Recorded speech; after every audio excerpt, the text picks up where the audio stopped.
Ahora vamos a hablar un poco sobre el tema de las personas.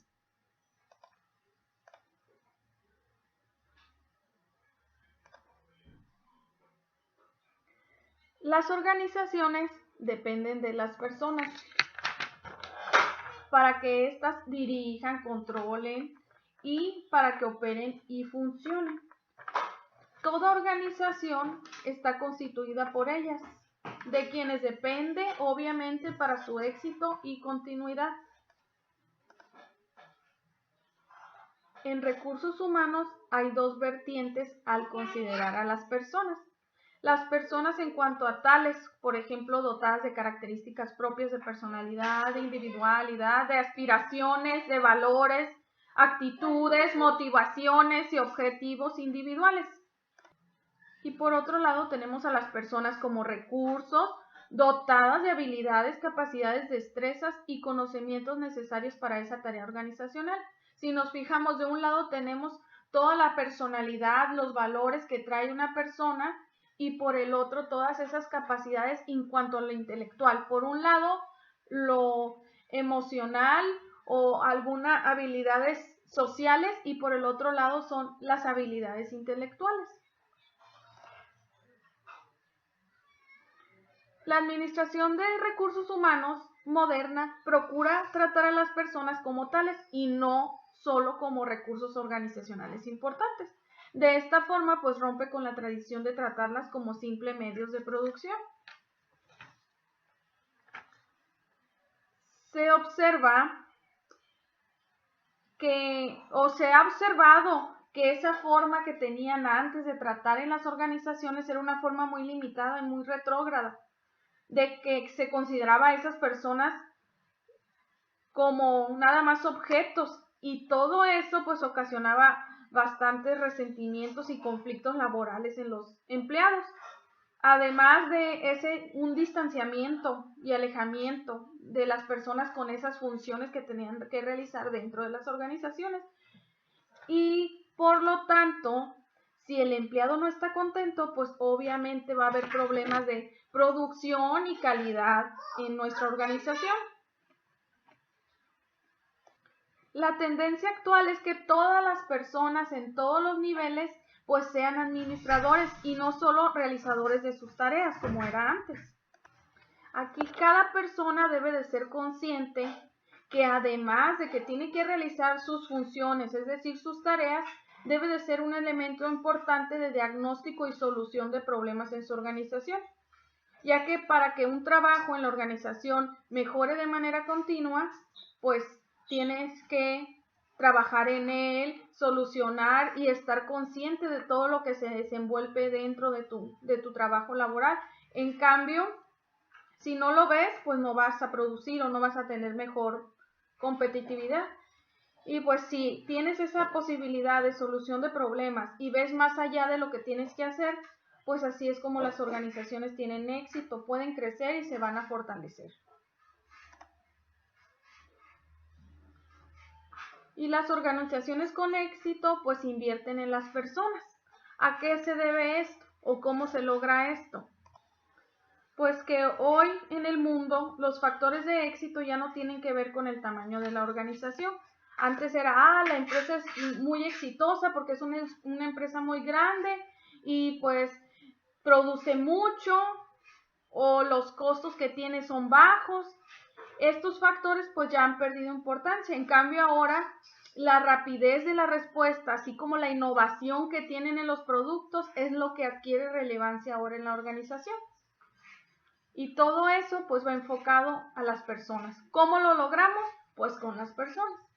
Actualmente las diferencias individuales pues se forman cada vez o se toman cada vez más en cuenta. En la administración de los recursos humanos nos hace un hincapié en las diferencias individuales y en la diversidad de las organizaciones.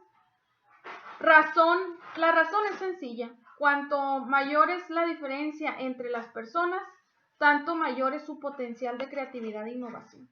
Esas diferencias que hay entre todas las personas nos ayudan a que haya una retroalimentación, a que la empresa esté enriquecida de diversas habilidades y capacidades. Y eso es lo que nos da pues el éxito en la organización.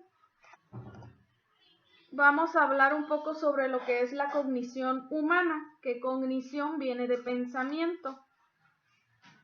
La cognición pues es la manera en la que las personas perciben e interpretan a sí mismo y a su medio que le rodea.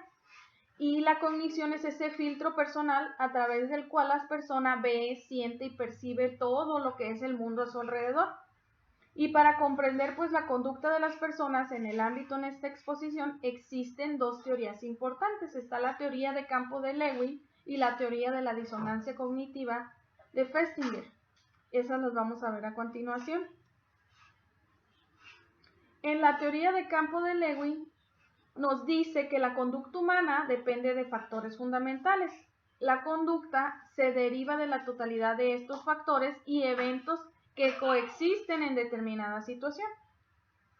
Estos hechos y eventos tienen la característica de un campo dinámico de fuerzas, en el que cada uno tiene una interrelación dinámica con los demás, que influye o percibe influencia en los otros. Todo este campo dinámico produce el llamado campo psicológico personal, que este es un patrón organizado de las percepciones de cada individuo y que determina su manera de ver o de percibir las cosas.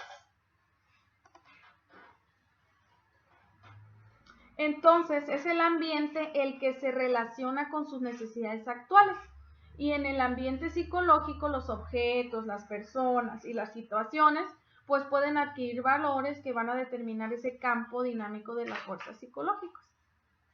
Entonces, aquí vemos que el valor positivo, cuando los objetos, las personas y las situaciones pueden ver o prometer satisfacer las necesidades del individuo, y es negativo cuando prometen ocasionar algún daño o prejuicio. Entonces lo que la teoría nos dice es que los pensamientos o las personas actuamos en base a cómo interpretamos nosotros el ambiente y esa es la respuesta que damos, nuestro comportamiento. Ahora vamos a ver la teoría de la disonancia cognitiva. Aquí cada persona se esfuerza por obtener un estado de consonancia, coherencia o consigo misma. La disonancia cognitiva es una de las principales fuentes de incongruencia conductual, porque una cosa pienso y actúo de otra manera. Las personas no toleran y cuando se presenta, por ejemplo, cuando un individuo cree en una cosa y sin embargo actúa completamente contrario a esa creencia, pues se ve motivada a reducir el conflicto. Vemos aquí en la disonancia cognitiva tres elementos que están relacionados: consonante, disonante o irrelevante. El número 1, la relación disonante. Por ejemplo, cuando el individuo cree que fumar es nocivo y sin embargo sigue fumando. O sea, ahí piensa una cosa y hace otra. Y luego tenemos la 2, que es la relación consonante.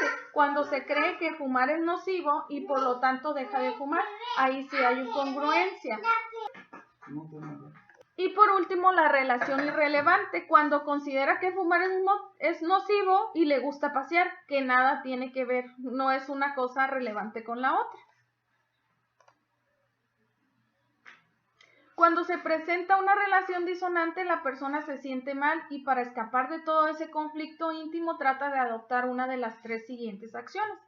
La 1, que la persona modifica su conducta para reducir esa disonancia, esa incongruencia que existe con ella y con la realidad.